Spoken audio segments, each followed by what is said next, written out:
Good morning. I was hoping it'd be a little hotter here to prepare the traveling team for the Crawford experience this August, but thank you for coming. We will not rest until America is looking for work. I don't know how close we are to getting Saddam Hussein. You know, it's closer than we were yesterday, I guess. All I know is we're on the hunt. It's like if you'd asked me right before we got his sons how close we were to get his sons, I'd say, I don't know, but we're on the hunt.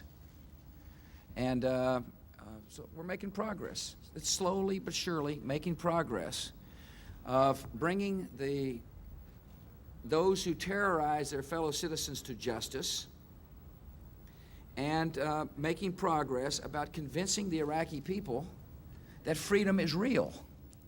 In your State of the Union address regarding Iraq's attempts to purchase uranium, and also, do you take personal responsibility for that inaccuracy? I take personal responsibility for everything I say, of course. Absolutely.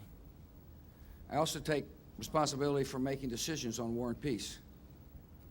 And I analyzed a thorough body of intelligence, good, solid, sound intelligence, that led me to come to the conclusion that it was necessary to remove Saddam Hussein from power. We gave the world a chance to do it. Remember this, again, I don't want to get repetitive here, but it's important to... Dr. Condoleezza Rice is an honest, fabulous person, and America is lucky to have her service. Period. I think the class... I said, we have an ongoing investigation. We gathered a lot of intelligence. That intelligence was good, sound intelligence on which I made a decision. And in order to, placate the critics and the cynics about intentions of the United States, we need to produce evidence, and I fully understand that, and I'm confident that our search will yield that which I strongly believe, that Saddam had a weapons program. I want to remind you, he actually used his weapons program on his own people at one point in time, which is pretty tangible evidence. But I'm confident history will prove the decision we made to be the right decision.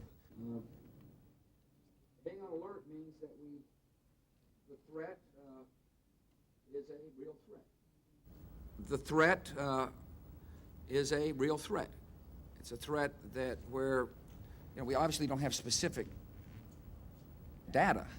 We don't know when, where, what, but we do know a couple of things. We do know that al-Qaida tends to use the methodologies that worked in the past. It's kind of their mindset. And we've got some data that indicates that they would like to use flights, international flights, for example. We need to produce evidence, and I fully understand, on issues such as marriage. Yeah, I am mindful that we're all sinners. And I caution those who may try to take the speck out of their neighbor's eye when they got a log in their own. I think it's very important for our society to respect each individual, to welcome those with good hearts, to be a welcoming country. On the other hand, that does not mean that somebody like me needs to compromise on an issue such as marriage. And that's really where the issue is headed here in Washington, and that is the definition of marriage. I believe in the sanctity of marriage. I believe a marriage is between a man and a woman, and I think we ought to codify that one way or the other, and we've got lawyers looking at the best way to do that.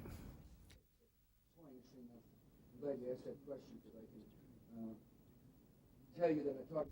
The past policy of trying to engage bilaterally didn't work. In other words, the North Koreans were ready to engage, but they didn't keep their word on their engagement. And that ought to be a clear signal to policymakers of what to expect with North Korea. Secondly, in my judgment, the best way to convince the North Koreans to change their attitude about a nuclear weapon program is to have others in the neighborhood assume responsibility alongside the United States. So, but most of my time as I say in my speeches. Gosh, did you luck out. We look forward to seeing you there. Thank you.